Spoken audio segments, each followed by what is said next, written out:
Our greatest successes in life are often found in helping others succeed. Welcome to the Life Masters Podcast, hosted by Tanya Memi. Discover real-life stories from mentors, leaders, experts, and everyday people who devote their lives to helping others succeed. Every episode takes you on a unique journey, an emotional experience, and tells a story never to be forgotten.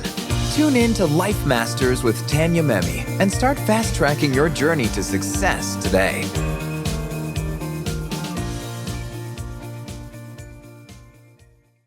Welcome to today's episode of Life Masters, where we have the privilege of speaking with Chelsey Goodan. I'm very, very happy that you're here.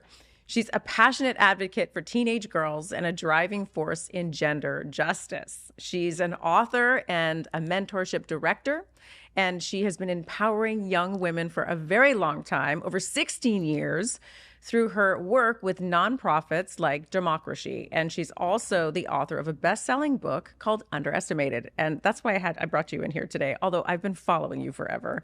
And I just have so much respect for everything you're doing. Thank you. I'm so happy to be here. Yeah. So let's just dig right in. So I want to know, how did this all start for you? The book or... The book, yeah. We'll start there. How did the whole book start? Interestingly, I was working with teenage girls, first as an academic tutor, then volunteering my time, mentoring them from girls from underserved communities. And I was writing in my free time, but it was actually 2 years ago that it was a pie in my face moment where I was like, oh, the thing that is so meaningful that I spend so much time doing is the story that I need to tell the world. I was realizing how much these girls kept saying the most wise things to me, and I just wanted to be their microphone for what they want to say to the world, and they weren't being taken seriously, and how much they have solutions to not only their own problems, but the world's problems, and they are underestimated. Yeah, it's so true. And everything that I've read in your book too, it's so on. I have a 13-year-old girl, and I was born in the 70s, so I'm a little bit old school, and I struggle because there's such a huge difference between her life and when I was a teenager, and it's really difficult. It causes issues between us. Yeah, there's a generational gap and cultural gap, whether it's social media and how they interact with that, but also Gen Z is about changing the world, and they look at things very differently than other generations, but I love them for it, and I'm actually trying to celebrate them in a way that's like, hey guys, maybe they have some good ideas on how we could be doing things differently. Yeah. Well, okay. So one of the things we'll dig into certain topics, because I know that you talk about social media, right? And right now I'm in a situation with my daughter where we have been having a lot of issues with what she's posting on social media. And how do you teach them to post, because she's 13 and she's following what's out there, and it's very provocative. And so she doesn't even know what the boundaries are. And I'm constantly teaching her, but I feel like I'm nagging her. And then she gets mad at me. And so how do you create a healthy relationship with social media for our team? Yeah, that is the question. Right? I know. And I heard it on all your other podcasts too, but I had to ask. I always do want to acknowledge, obviously, there's a total problematic world with social media, okay? So I want to put that out there. And it's not going anywhere, right? So we have to figure out tools on how to empower a girl to have a healthy relationship with it. And that's the space I'm interested in, that media literacy space. That's really how do we create conversations that activate her sense of agency and choice in the matter, but also help her understand the meaning behind her choices, right? Yeah. And so lots of times when a dynamic's already been set up where it can be kind of contentious or a nagging feeling, I always say to ask for a do-over, hey, can we have a restart on this dynamic that we have? To have that one tonight. Yeah, and then actually try to, and talking about it in the conclusion of the book about making amends, and how actually saying, hey, I'm sorry if you felt like I've nagged you, if you felt like I didn't respect your voice in this conversation, really give her a moment where she feels acknowledged and heard and respected, and then say, I'm going to just start by listening and just not judging. I do not have any secret agenda. And I actually just deeply want to understand what you like about social media, which accounts you like, why you like to do it. Is it about connecting with your friends? Is it about following this? And actually seek to understand first and listen. And you can say to her, I promise I'm not going to judge. I'm not going to jump in with my own thoughts. And then just have that be the entire moment. Okay. And then say, okay, great. I'm going to think about this and really think about what you've shared with me. And we're going to come back together again. And I really want to help create a plan with you that feels good for you, feels good for me, that I trust you to make healthy choices with social media. I'm going to give you that trust. And so you actually, before you may even be ready to give the trust. We're always never ready for that. But like verbalize it out loud, because this has been my experience, is when a girl feels that trust and respect, she rises to the occasion. And she tends to be like, oh, okay, my parents like trusting me with this responsible decision, rather than that contentious where it's like, she doesn't get me, they don't understand me, they didn't listen to me. It's easy for them to default into that and then shut down, close off, do it in secret type of dynamic. Which is what happens. It's happened more than once. So, and in all fairness, teenage years are an important time for them to figure out their independence also. Yeah. But with social media, there's obvious concerns for parents. And so I like to activate her sense of agency and choice in a way that I say, okay, you're going to make healthy choices. I know you're capable of this. So what does that look like? Yeah. What does this look like for you? What does feel healthy for you? And phrase everything as a question. And then affirm her. So if she says, well, maybe I don't like to look at it at night, or she says something like that, you're like, oh, that's amazing. That's so smart of you. And then that's it, rather than jumping in and being like, yeah, that's what I think too. She wants to think that she generated all of the ideas on her own and that she knows what's best for herself and that you trust that. And that there is going to be tension because she may not have it all figured out. Right? So you're going to have to hold space for her not having it all figured out, but her finding her way with it and you trusting her so that she can, we're trying to create adults, right, who can make healthy decisions in the future. Yeah. And there has to be this gray zone of discomfort where she doesn't get it all right.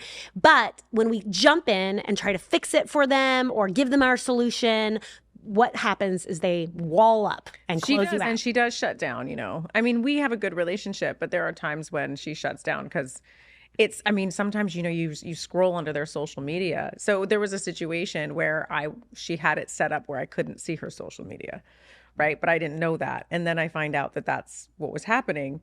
And so how do you deal with that?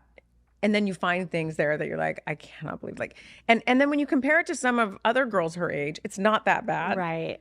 Well, and then this goes into a different territory of the book, like the beauty chapter and the identity chapter. And teenage years are a huge exploration of their identity. And we love to judge teenage girls for being pretty or sexy or wearing clothes that we don't like or approve of. And what they feel is just tons of judgment. They can't get it right. And so they just want to be like, well, screw it, whatever. Yeah, you're right. And instead, I like to, again, come at it with genuine curiosity where I'm like, cool, why do you want to wear that? And mean it, and be like, okay, I understand how that makes you feel like you're exploring this part of who you are. It's not wrong for a girl to explore her relationship to her sexuality, actually. But what does that safe space look like for her, right? We don't necessarily want it all playing out on social media, but if she has no room to do it anywhere in her life where she only feels judgment, how can we create more safe spaces where she's like, yeah, I'm going to wear this and see how it makes me feel? And the truth is, when I find that if you don't make a lot of commentary about her outfits, she gets over the outfit in a few months anyway and starts exploring something else. Whereas when the parent comes in and is like, you can't wear that, they're like, well, I'm going to wear it. And it has the walk me reverse. through a situation. My daughter's been to, because we live in an area where she happens to be invited to, we're on bar mitzvah number 40, right? Yeah. It's super fun, but it's also, and they're beautiful parties. There's these extravagant, beautiful, gorgeous parties. It's like they're partying in the south of France, but in Beverly Hills. Right. It's not, I don't think, it's amazing for them to be exposed to this in one way, but in another way, the dresses are so short, and with the little running shoes, it's the whole thing. It's just like the movie, you're not invited to my bar mitzvah. It's the same thing, super short. But so she's walking out the door and she's in a dress that is really short because you weren't watching that she chose that dress, right? And then how do you handle the situation? Right. I like to put the focus, first of all, what I put the focus on in my sexuality chapter of the book is how we actually should be focusing a lot more on men and boys and what is actually their healthy perception, so they're not sexualizing and objectifying girls, so that maybe girls can wear whatever they want. Because instead what we're doing is putting all the blame and responsibility on girls to manage boys' inclinations. And what happens is when we shame them. By the way, the girls tell me constantly how slut shamed they feel by what they wear. And what happens is they feel that their body is bad, that their body is dangerous, and that they have the weight of the world on their shoulders to manage every single thing and to prevent all harm. And it shouldn't be on all their shoulders. So I like to always make sure I verbalize that this isn't necessarily should be their problem. Like, I would hope a girl can wear what she wants. We could create a world where a girl could explore and with her own clothes and figure out what she wants to wear. That's not entirely realistic, obviously, in the world that we live in. Especially for a 13-year-old. No, and right. And then that comes back to kind of that curiosity of like, what's going to be right for her. I mean, the girls are maturing way faster. And in a way that it does seem like a short skirt actually seems reasonable to them. I'm going to actually say it does in their brain. And you're right about that. Yeah. And so versus an adult brain. And this is what I like to do, by the way. I want to bridge this gap as much as a parent wants me to be like, yeah, she shouldn't be wearing it. I'm really trying to be a translator for the girl. And who actually is like, why is my short skirt bad? Is it because we've taught men and boys to sexualize me? Go fix that. Well, that's true. It's just that there are predators. There are people that, they watch social media. I see when she's wearing, my daughter can wear a paper bag and a baggy pants and men will stare at her. Right. It's uncomfortable for me. So as a mom, when I see her wearing something that I don't think is appropriate, it really upsets me. And I'm really having a hard time with it. I know. I get why you're having a hard time with it. There's not easy answers here. But what I do know in my experience is that she has to be part of the conversation with you, in that she has to feel like her voice is respected in the conversation. So even if at the end of the day, you listen to her thoughts about it, her feelings about it, and you acknowledge them so she feels heard, and then you say, but this is my experience of it, and let's find a middle ground with it. And at least she'll feel heard, and more, even if she's mad that she has to take off the skirt or whatever it is, she'll at least feel heard and not shamed about it. And that's where the space I care about most, is making sure there's no shame as a consequence. Yeah, and I know you talk a lot too about changing the way that men, treat women too when they're dressed like that, or the way that they look at them. But isn't there, there's a healthy balance with it too. Like, if a woman shows up and she's beautiful and she's dressed and she's kind of showing a little bit of her body and she has a really nice body and this and that, a man is going to look. I don't know. I don't think that's right. I'm talking about, though, looking at like a teenage girl. Right? Oh, I see. Okay. Yeah. No, I agree. Grown-up women should wear whatever they want to wear. And you know what you're getting into when you do it. Why don't we actively teach boys and men that they shouldn't be staring at a teenage girl's chest? I know. Right? Men are capable of making choices and controlling themselves. They are. I know. Yes. And so, but we let them off the hook, and because we have, in all of our messaging, put the entire onus and responsibility on girls and women. Okay. So that's just something that happens through, really good communication and asking those questions. You talk a lot about questions, the right questions to ask. The questions are often just, what do you think? What do you think the solution is? How do you feel about this? What would make you feel good? What are your needs right now? What are your needs to feel safe? Actually ask. And again, it's that seeking to understand. Right. And then what if, at the core of it, you still don't agree with what they're saying? Well, I want to post provocative stuff on social media because I feel more accepted by my friends. Right. I would reflect. That's not what my daughter's saying. Right. I would reflect back those exact words, like, I hear you, and say that this is why you want to do this. And right now, it's making me feel this way and uncomfortable. And as your parent, I feel this need to protect you, and you may not want that sense of protection. So how do you think we should handle this? Okay, that's and actually, fair. by just sharing your own feelings, like your own good intentions about it, rather than trying to control her right away, the girls are smart and responsible, and that's what they'll be more likely to actually come up with a solution that actually integrates your feelings too, if they don't feel controlled and they don't feel shamed. Right.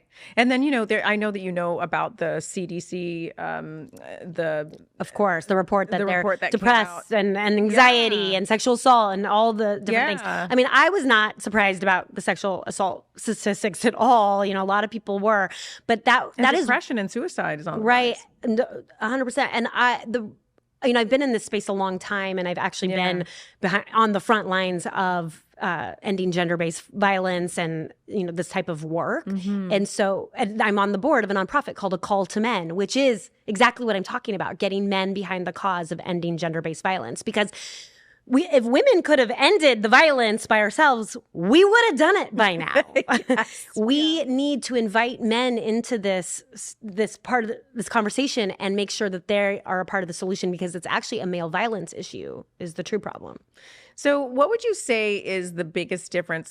Or what advice would you give women that are older moms like myself, who were born in the 70s, and I have a teenage girl, Gen Z, and what is some great advice that you could give, older parents where the gap is so exponentially wide? Yeah. We can't relate. It's hard. I know. Well, we're really struggling. Everything we've already covered is definitely this there. territory, right? And the listening, not judging, the phrasing everything as a question, affirming her smart thoughts, making sure there's enough space before we jump in with our own solutions.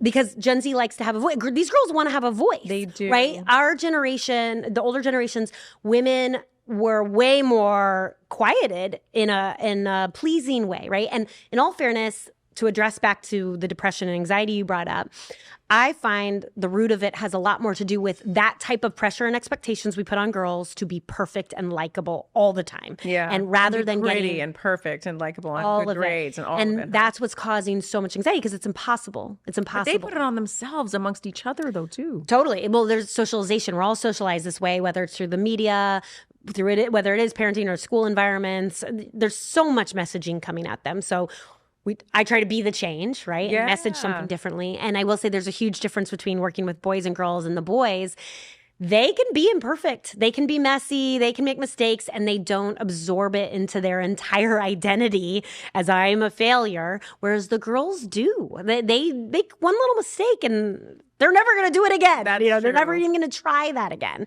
And there's a definite cultural messaging that girls need to be perfect in order to have value in the world, to have worth. That's very true. And it's a nonstop cycle, right? Like they're never going to be enough. And as we fill that hole of like trying to feel like enough, we play out the same pattern and cycle. And as I've said, so many of the wounds that happen in our teenage years, women carry into adulthood. So true. And you also mentioned this, and I was like, oh my gosh, my daughter totally does that. The words, I'm sorry and it's fine. She does that all the time. Yeah. So it's what wild. is that about? So I'm sorry. I talk about that in like the people pleasing chapter and the perfection chapter. And I was a people pleaser too. I mean, we were just raised that way. But totally. I still am to yeah, try the not to be. People pleasing wound it's deep. So deep for women. And it starts in your teenage years. Actually, I would even say it could start as a child, as a girl. And what it is women are just taught in general to put other people's needs before their own, right? And so that's why I bring it back to those questions where I ask, your daughter wanting to post that or wanting to wear that. I go, what do you need right now? Like, what are you getting out of this that you need? Let's figure out what that unmet need is and see if there's other ways for you to feel that way. Okay. But we're not even asking girls to check in with themselves and say, what pleases you? What do you need right now? It's that mechanism of actually checking in and being like, what do I want? Do I want to hang out with that person? Do I want to actually... For them to check in with that. Well, them check in with themselves. Yeah. Whereas instead, we're cross-checking it with, am I doing the right thing? Am I doing the normal thing? Am I doing the perfect thing? Am I doing the good enough thing? And is it what my friends want? Is it the cool thing? Like, they're cross-checking it against measures out external validation and measures outside of them, rather than connecting, learning what their own intuition, their own voice and heart, inner voice is. And that's when we should start developing that inner voice. So like I said, when you ask your daughter those questions, you may not love every answer she gives, but the act of asking her and her forming that question, and sometimes when you ask a girl one of these types of questions, what do you need right now? Lots of times they'll be like, I don't know, right? And I'm like, okay, great. you don't know right now. You know what? I'm going to give you some time to think about it. I can't wait to hear what you come up with. Like, I really want to know what you need in this situation. So I trust that you're going to come up with some smart answers. I can't wait to hear. Because then she's like, oh, okay, wait, I really do got to actually check in and be like, what do I need or what? And it's that tension of not having it all figured out, but making sure we're asking. And creating the space to be okay with not having it all figured out. Yeah. And know that she's not going to be judged. Yeah, because they're scared to say anything at all because they're going to get judged. Totally, which I try so hard, but it's in society too. Yeah. But also, okay, so then that's where the I'm sorry comes from, is that they're always putting. Yeah, so I'm sorry is making sure everyone is cool. Like, it's such an easy way to just, and then also it's making sure no one really knows your inner life too, a little bit. The it's fine is the same way, right? Like, it's fine. Because I know it's not fine. Right. She'll tell me the craziest things, like, that's not fine. Yeah, and you know what? Great. Just continue to always be like, you know what? That's not fine. And if you want to just vent to me and say how horrible it is, I'm here for you. And what girls don't like, they just don't want to be pestered about it, where a mom or an adult will be like, well, what are you going to do about it? You know, like, a little bit more jumping in with their fixing energy. And this is where we haven't talked about it yet, actually, is holding space for just the feelings and letting them. About that. Yeah. Creating that listening, not judging space is the first step. And it is about, oftentimes with teenage girls who have big feelings, and I say that with love, not with judgment, making sure they have time to just say, to have displeasing feelings, things like anger and frustration and disappointment, things that are totally normal human emotions, but we do not create space for girls to have them, and because we want to fix it so fast, because it's hard. It's hard to see your daughter in a state of discomfort and pain, so we want to fix it. But it's human, and they need to understand that it's okay for them to feel bad for a second. And when there's time and space for that, then again, I see a lot of them feeling more seen and more understood when we just say, we reflect back the feeling like, yeah, that is disappointing. That's a heavy emotion. I'm sorry you're dealing with that. And they're also dealing in general, I think, with a lot more. I don't want to say, it's just society for them is a big word, whereas ours, my little world, was I grew up on a farm. You know what I mean? Yeah. But for me too, it's like I struggle still. Like, my family, I grew up in a family of brothers, and so whenever I'm the emotional one, right? Yeah. I'm the emotional one. And whenever I voice my opinion, they ignore my emails, ignore my text messages. So it's a thing that I don't know if it's a cultural thing. I don't know what it is, but I get completely ignored whenever I show even a little bit of emotion. Right. And I don't want my daughter to fall. So I just create my own space there. But I don't want my daughter to fall into the same category, because I want her to be able to express herself. Well, it's beautiful. You're breaking the cycle. That's beautiful. I mean, these are generational patterns, familial patterns of not making space for emotions. I definitely grew up with no space, feeling like I had space for my big feelings. Yeah. And what we do is we learn how to stuff them and contain them and suppress them, and they explode later in life. They will. You know, we all deal with them in therapy later in life. It's actually so much healthier to just let a girl be grumpy for a second, right? And be like, yeah, I get it. That sucked. That happened to you. Instead of trying to fix it. Yeah. And that's usually what my experience has been, is she relaxes. She's just like, oh, thank you for listening. And that's all she needed. Right. Right. But think about it. That's all we need too. How often do we actually really want people's advice? And so, and if you do have thoughts on how to help, just phrase it like a question. Be like, well, do you want my thoughts on this, or do you want me to just listen? Like, ask what she needs in the moment. And I think that they've become adults so much quicker than I know that when I did. Like, when I was 13, I wasn't doing half the things that she's doing. I wasn't exposed to anything that she's been exposed to. Totally. So we have to really put ourselves as moms into that situation, or aunts, or, you know, just dealing with teenage girls, that they are adults so much, not adults, but their brains are exposed to all of these things. Yeah. So you have to give them that space to like respect them that way, to allow these questions to sit, because they know what you're asking more than we give them credit for. We're underestimating. Yeah. Them. Okay. Exactly. It's just so it all comes back to underestimated. Your title is so perfect. So, and then I know that you talk about trust versus fear too in there. Yeah.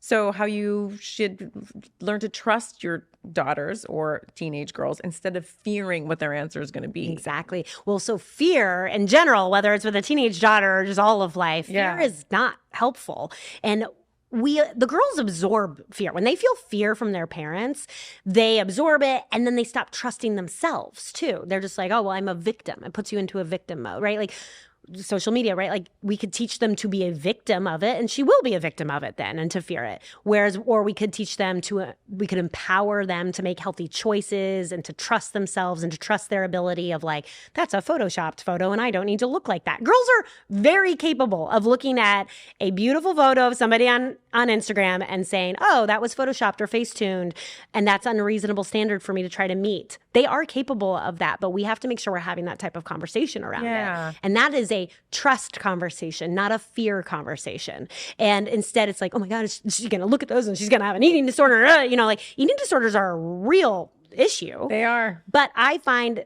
that, you know, those conversations need to start so early on her ability to understand her relationship to her body without shame and her relationship to beauty without shame. You know, that's the space. So difficult though too. I see now because you're exposing me to like all these different ways of going about it. Like my daughter, she comes home and she's crying sometimes because she feels like some of the other girls are mean. And I know that teenage girls get labeled as mean. But when your kid comes home and says, well, she did this or she's not talking to me anymore. I mean, it's just a tough situation. Yeah. How do you navigate their feelings through that? And how do you fix it? You're asking such good questions, by the way. I really feel for you as a mom, and everything you're asking is what I'm hearing from moms across the country. Like, these are really normal experiences that you're having. And I'm a big person that says don't label the girls mean, because then it's the same idea of fear, right? Like they just become it. They do. And so we're telling them they're mean. Girls do not come out of the womb mean. Like right. This is not just something that they're innately mean. That's not again, we're all judging them, right? But experiences of mean girls at school is valid, and this is what I see play out. First of all, I want to give some hope to the situation that this has shifted. Our generation was way meaner, actually, I think we think this young generation's mean because the social media element, but it's not. They actually have a narrative of girls supporting girls, women supporting women. Like they know that narrative way better than our generation did. Our generation was totally, you were taught to compete. There's one seat at the table for the woman, that's it. Yeah. These girls, I mean, if you actually look on social media, they amp each other up in the comments. They're always like, you go, girl. They do. And there's something there that doesn't necessarily happen with older generations that I love. So they know the story that girls should be supporting girls and women supporting women. Yeah. And, people like Taylor Swift and a lot of big names have put that out there, right? And so when I like to use another tool when a girl does have a mean girl situation, which is this generation, Gen Z, another thing that's different, loves talking about mental health and psychology. And if anything, a lot of the statistics about anxiety, I often wonder if they've just been finally given the words, a girl to say, I have anxiety. I didn't know that word growing up. No, I didn't either. Definitely had anxiety. My daughter has anxiety. I have it too. Yeah. But I mean, sure. I've always had my teenage years, and I just wonder, maybe the girls just have more language to describe their feelings, which is actually a beautiful thing because now we can meet their needs better. Yeah. So, but I was going to say, when a girl comes to me having had a mean girl situation at school, I always ask her about, I'll say, well, how do you think that girl's parents are? What is her relationship to them? What is her home life like? Do you know much about it? And the girls usually know. They'll be like, oh, her dad's never around, or her mom always criticizes her, or whatever it might be. Yeah, they do know. It's interesting. And I'm like, oh my gosh, that sounds awful for her. Do you think maybe she's functioning out of pain, out of her own issues, and it's not about you? And the girl will sit and think, we'll kind of talk it out, and she'll be like, oh my gosh, yeah, she's probably having a really hard time. And the girls these days, Gen Z, is so good at compassion, way better than I've seen in previous generations, because they understand mental health. They understand these kind of psychology ideas. Okay. And in all fairness, too, they learn it from social media. There's so many good mental health graphics, infographics, and stuff. I mean, I've had girls come to me talking about the different trauma responses that they saw an infographic about, or their mother wound. I just had a girl come to me about. I was like, 16 years old, she's talking to me about it. Usually people aren't dealing with that until their 40s. Exactly. Yeah. So it's amazing. So I like to acknowledge that. Again, I like to focus on the good, because that's what will grow. If we just focus on their victimhood and the fear, that's what will grow. Mm-hmm. So it's about that's what empowerment is, right? Let's actually empower the good and her wisdom. And that's what I'm trying to do with this book, right? There's plenty of parenting books out there that are all about fear. And so when she actually starts realizing that girl who's being a bully at school is functioning out of her own pain, that it's not about her, they release it. And there's a beautiful thing that often happens where they find compassion and they don't attach to it in the same way. But that's a process. That's not like always a quick fix. Right. But it can be holding space too for the feelings of just saying, yeah, that was not okay. She did that. That sucked.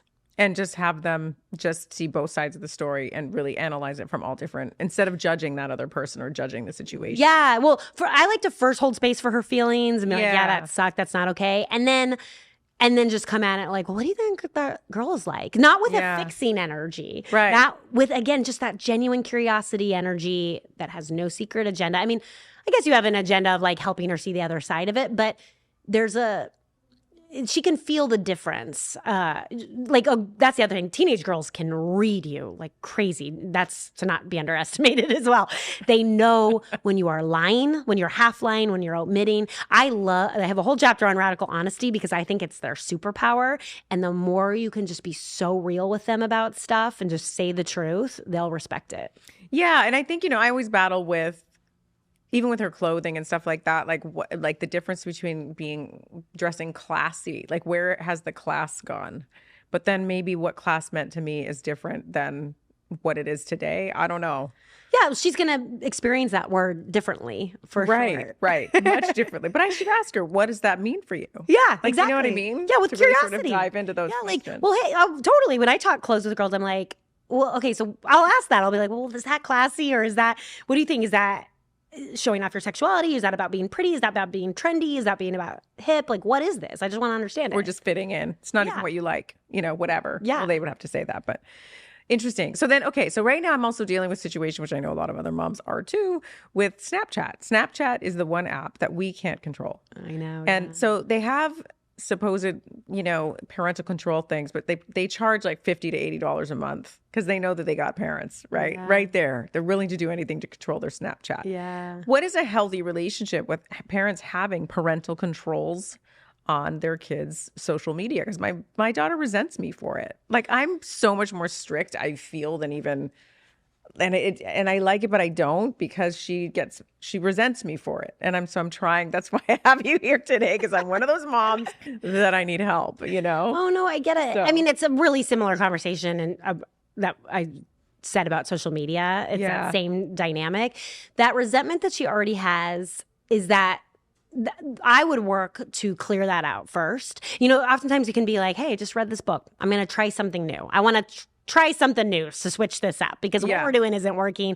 Like, do you have resentment? Actually ask her, do you have resentment about this for me? Okay, like, I don't want you to have resentment. I mean, deep down inside, she doesn't. We have a great relationship. Well, no, by the way, resentment's super normal. I'm not actually saying that would be normal. And actually asking it and bringing it into the air, into the, into the light, where you're really being truthful with her about it, has always been the best approach that I've seen. But you can always frame it as like, you might not trust me right away because I'm going to try something new, but that's what I want to do. I want to try this differently with you.